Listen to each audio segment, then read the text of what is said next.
ആലപ്പുഴയിൽ ഹൈബ്രിഡ് കഞ്ചാവുമായി യുവതിയടക്കം 2 പേർ പിടിയിൽ. 3 കിലോ ഹൈബ്രിഡ് കഞ്ചാവുമായാണ് യുവതിയും സഹായിയും അറസ്റ്റിലായത്.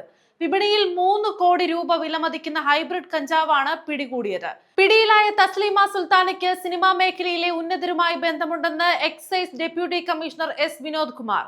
തന്റെ കയ്യിൽ നിന്നും നേരിട്ട് ലഹരി വസ്തുക്കൾ വാങ്ങുന്ന സിനിമാ മേഖലയുമായി ബന്ധപ്പെട്ട 2 പേരുടെ പേരും വെളിപ്പെടുത്തി ഇന്നലെ രാത്രി തീരദേശ റോഡിൽ വെച്ചാണ് ഇവരെ പിടികൂടുന്നത്.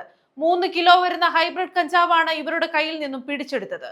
സാധാരണ കഞ്ചാവിനേക്കാളും വിപണിയിൽ മൂല്യം കൂടുതലാണ് ഹൈബ്രിഡ് കഞ്ചാവിന്. സിനിമാ മേഖലയിലെ പല പ്രമുഖർക്കും MDMAയും ഹൈബ്രിഡ് കഞ്ചാവും അടക്കം എത്തിക്കുന്നതിൽ പങ്കുണ്ടെന്നും എക്സൈസ് ഉദ്യോഗസ്ഥർ. തസ്ലീമയും 2 പ്രമുഖ നടന്മാരും തമ്മിലുള്ള വാട്സ്ആപ്പ് ചാറ്റുകളും വിവരങ്ങളും എക്സൈസ് ഉദ്യോഗസ്ഥർ ശേഖരിച്ചു കഴിഞ്ഞു എന്നുള്ള വിവരങ്ങളാണ് ഇപ്പോൾ പുറത്തുവരുന്നത്. തസ്ലീമയെ കേന്ദ്രീകരിച്ചുള്ള അന്വേഷണം പുരോഗമിക്കുകയാണ്. തസ്ലീമ സുൽത്താന കണ്ണൂർ സ്വദേശിനിയാണെന്നും ബംഗളൂരു, ചെന്നൈ എന്നിവിടങ്ങളിലാണ് താമസമെന്നും ചോദ്യം ചെയ്യലിൽ പറഞ്ഞു. ക്രിസ്റ്റീന എന്നും ഇവർക്ക് പേരുണ്ട്.